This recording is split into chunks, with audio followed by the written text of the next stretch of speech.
Mafia টুলুর সাম্রাজ্য, পুলিশের তল্লাশি সেখানে। টুলুর অফিসে টানা 5.5 ঘন্টা চলল খানা তল্লাশি। হ্যাঁ, একাধিক নদী বাজেয়াপ্ত করে রাতেই অফিস সিল। ধৃত মিনার মণ্ডলকে নিয়ে টুলুর অফিসে তল্লাশি চলে। মোহাম্মদ বাজারে টুলু মণ্ডলের অফিসে পুলিশ। টুলু মণ্ডলের বেআইনি কারবারের খোঁজে তদন্তকারীরা।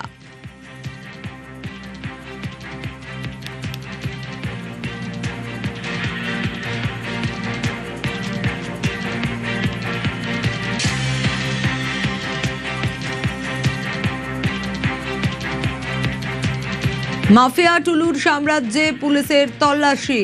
টুলুর অফিসে টানা 5.5 ঘন্টার খানা তল্লাশি। তার কারণ, এই টুলু মণ্ডল তার একের পর এক কীর্তি ফাঁস হচ্ছে। ইন্দ্রজিৎ রয়েছে আমার সঙ্গে। ইন্দ্রজিৎ, এই যে খানা তল্লাশি চলল 5.5 ঘন্টা, কি কি বাজেয়াপ্ত করতে পারলো পুলিশ?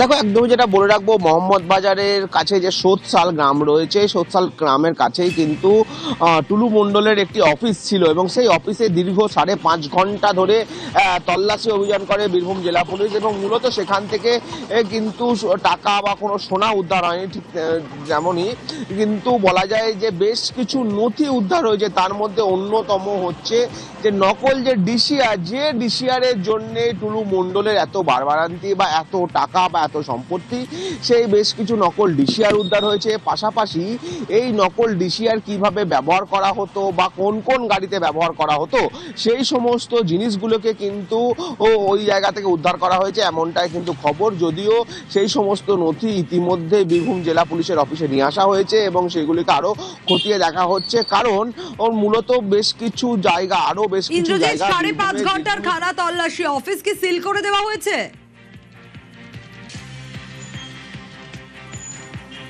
একদমই, দেখো, দীর্ঘ 5.5 ঘন্টা ধরে তল্লাশি করার পর কিন্তু সমস্ত যে কাগজ, সেই কাগজ বার করার পরে কিন্তু সিল করে দেওয়া হয়েছে। যে অফিস সম্পূর্ণভাবে সিল করে দেওয়া হয়েছে, যাতে কোনোভাবেই ওই জায়গাতে কেউ নতুন করে ঢুকতে না পারে, কারণ ওখানে আরো বেশ কিছু কাগজ ছড়িয়ে ছিটিয়ে রয়েছে। সেই সমস্ত কাগজ দেখা প্রয়োজন, তার জন্যই কিন্তু প্রশাসনের পক্ষ থেকে যে অফিস রুম, সেই অফিস রুম সম্পূর্ণভাবে সিল করে দেওয়া হয়েছে এবং আগামীতে যাতে ওখানে গিয়ে আবারও তদন্ত করা যায়, তার জন্যই কিন্তু যে অফিস, সেই অফিস কিন্তু সোৎসাল গ্রামের সেই অফিস কিন্তু ইতিমধ্যেই সিল করে দিয়েছে বীরভূম জেলা পুলিশ। সোনিয়া। ইন্দ্রজিৎ, টুলু মণ্ডলের একের পর এক বেআইনি কারবারের খোঁজ পাওয়া যাচ্ছে। তদন্তকারীরা তো সেসব খোঁজই করতে চাইছেন, কারণ মোহাম্মদ বাজারে টুলু মণ্ডলের অফিসে যখন পুলিশ পৌঁছে যায়, সেখানে তো ধৃত মিনারকে নিয়ে তারা যান।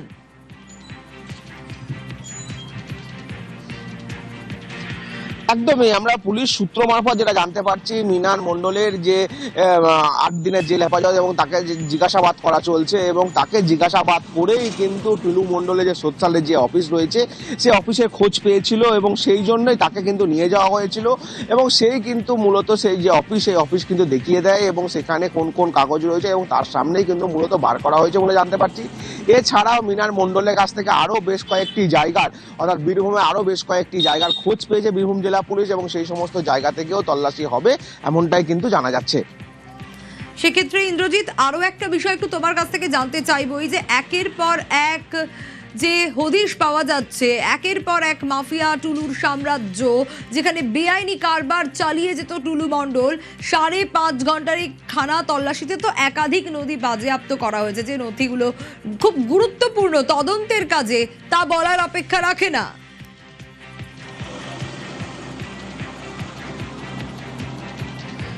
একদমই তাই, যে সমস্ত নথি পাওয়া গেছে সে সমস্ত কিন্তু অত্যন্ত গুরুত্বপূর্ণ নথি, কারণ টুলু মণ্ডল কিন্তু ইতিমধ্যেই যে রাজ্যের বাইরে বা দেশের বাইরে রয়েছেন, এমনটাই কিন্তু জানিয়েছেন সরকারি আইনজীবী।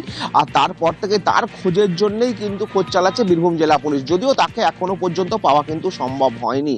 আর তার আগে থেকেই যে টুলু মণ্ডলের যে অফিস, সেই সমস্ত অফিস, বাড়ি, সমস্ত জায়গায় তল্লাশি করা হচ্ছে শুধুমাত্র টুলু মণ্ডলের খোঁজের জন্য।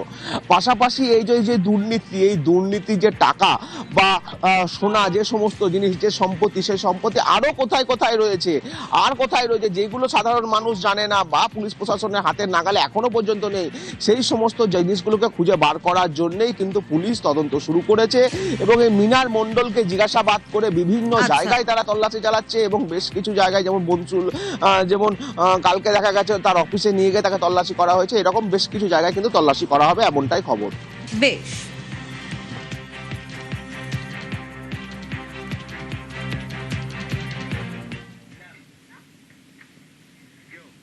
টিম টুলুর আরো কীর্তিফাস, টোল থেকে টেন্ডার, হ্যাঁ টুলু মানেই ডেঞ্জার। বীরভূম থেকে পূর্ব মেদিনীপুর এই টি কোম্পানির দুর্নীতি এগরাতে প্রভাব পড়েছে, প্রভাব খাটিয়ে রাস্তা তৈরির টেন্ডারের অভিযোগ রয়েছে, টেন্ডার হাতিয়ে নেওয়ার অভিযোগ রয়েছে। স্বাভাবিকভাবেই এই টুলু মণ্ডলের টি কোম্পানির একের পর এক কীর্তি ফাঁস হচ্ছে। টোল থেকে টেন্ডার, টুলু মানেই ডেঞ্জার, টিম টুলুর আরো কীর্তি ফাঁস। পঙ্কজ রয়েছে আমার সঙ্গে। আর ঠিক কি কি ফাঁস হলো টি কোম্পানির দুর্নীতির ক্ষেত্রে, সামনে কি কি আসছে, কি কি অভিযোগ রয়েছে পঙ্কজ?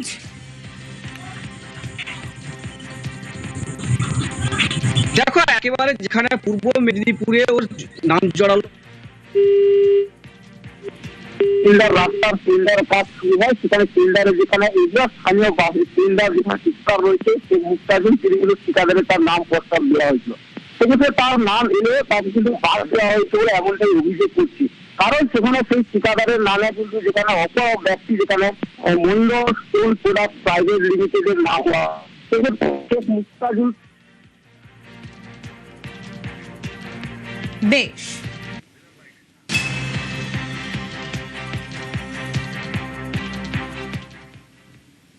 ওয়েস্ট বেঙ্গলের মধ্যে সব ডিপার্টমেন্টে যত বড় বড় কাজ সে পেত, সে আবার কাজ নিয়ে কি করত, যে কিছু কিছু ছোট ছোট কন্ট্রাক্টর যারা সাব কন্ট্রাক্টর ওদেরকে নিয়ে দিত। ওর কাছ থেকে সাবে কাজ নিয়ে মানে ক্যাশ টাকা এনে এখানে লেবার সাপ্লায়ারদেরকে পেমেন্ট করতো। টুলু মন্ডলের কালো টাকার মধ্যে এদের কিছু বাহানা আছে। আমার মনে হয় এই যে গানি কনস্ট্রাকশন, একেও প্রেসার পড়লে মনে হয় এর ঘরে হয়তো কয়েকশো টাকা কোটি টাকা বেরোবে, যতটুকু আমি দেখছি।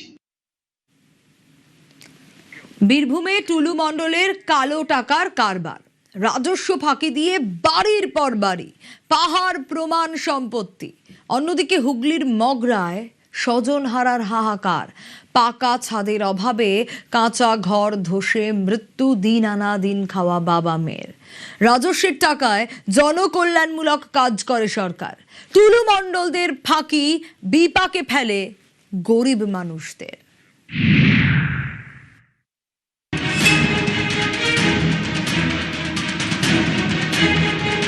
বীরভূমের দেদার বেনিয়মে ফাঁস টুলু কোম্পানির সোনার মিনার। তখনই হুগলির মগরায় মর্মান্তিক ছবি, কাঁচা ঘর ধসে বেঘোরে মৃত্যু বাবা মেয়ের। একটা মানুষ অট্টালিকার প্রাসাদে বাস করছে আর একজনকার একটা ত্রিপল জোটে না, একটা সরকারি ত্রাণ জোটে না। এই তো আমাদের সরকার চলেছিল আগে, এটা আমাদের লজ্জা। বীরভূমের মাফিয়া টুলুর অট্টালিকা। হুগলিতে কাঁচা ঘর ভেঙে মৃত্যু মেয়ে বাবার। রাজস্ব ফাঁকি দিয়ে কোটি কোটির কারবার। অন্যদিকে পাকা ছাদের অভাবে শেষ পরিবার।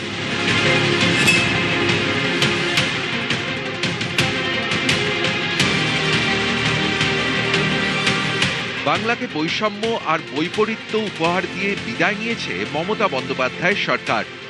জীবনের বিনিময়ে চোখে আঙুল দিয়ে সেই বৈপরীত্য দেখিয়ে দিয়ে গেলেন হুগলির সবজি বিক্রেতা গৌর মালিক ও তার মেয়ে। আবাস যোজনায় ঘরের এক কিস্তির টাকা পেয়েছিলেন, পুরো টাকা দিতে গড়িমসি করা হচ্ছিল বলে দাবি প্রতিবেশীদের। তাই পাকা ঘর করতে না পেরে কাঁচা বাড়িতেই থাকছিলেন তারা। সেই বাড়িরই দেওয়াল ধসে বেঘোরে মৃত্যু হলো বাবা মেয়ের। মোবাইল খুলে দেখা যায় সোনার বিস্কুট দেখছি, পেটি পেটি নিয়ে যাচ্ছে, টাকা পয়সা এত পেটি পেটি, আর এত এত এখন বেরোচ্ছে টাকা পয়সা। মেয়ের বিয়ে দিচ্ছে কয়েক কোটি টাকা খরচ, আর কেউ রাত্রিবেলায় মেয়েকে নিয়ে শুয়ে আছে, বাড়ি চাপা খেয়ে মরে যাচ্ছে। তিরপল নেই, ঘরে পয়সা নেই, কিচ্ছু নেই। 5 মাস ধরে এই অবস্থা।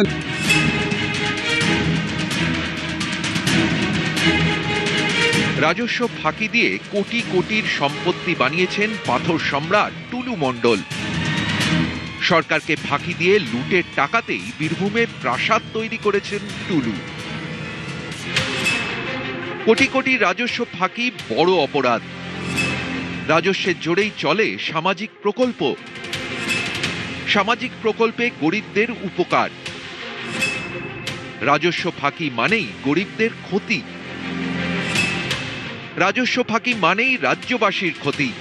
রাজস্ব ফাঁকি মানেই রাজ্যের ক্ষতি।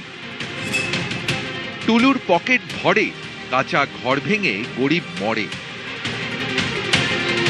রাজস্বের টাকা থেকেই স্কুল, হাসপাতাল তৈরি করে রাজ্য। শুক্রবার রাজস্ব লোকসানের বিষয় নিয়ে সরব হন মুখ্যমন্ত্রী শুভেন্দু অধিকারী। মিনিমাম 1000 কোটি টাকা একটা আইটেমে একটা জেলা থেকে রেভিনিউ লস, অর্থাৎ গত 15 বছর যারা সরকার চালিয়েছেন শুধু একটা জেলা থেকে একটা আইটেমের উপরেই 15,000 কোটি টাকা পশ্চিমবঙ্গের রেভিনিউ যে আমাদের সাইফন করা হয়েছে, যেটা এখানে এলে আরো কয়েক লক্ষ ছেলেকে চাকরি দেয়। দিনের আলোর মতো স্পষ্ট, তৃণমূল জমানায় এভাবেই রাজস্ব ফাঁকি হয়েছে। লোকসান হয়েছে রাজ্যের, ক্ষতি হয়েছে রাজ্যবাসীর। তৃণমূল জমানায় টুলু মণ্ডলদের পকেট ভরেছে, অন্যদিকে পাকা ছাদের অভাবে কাঁচা ঘর ধসে মৃত্যু, দিন আনা দিন খাওয়া বাবা মেয়ের।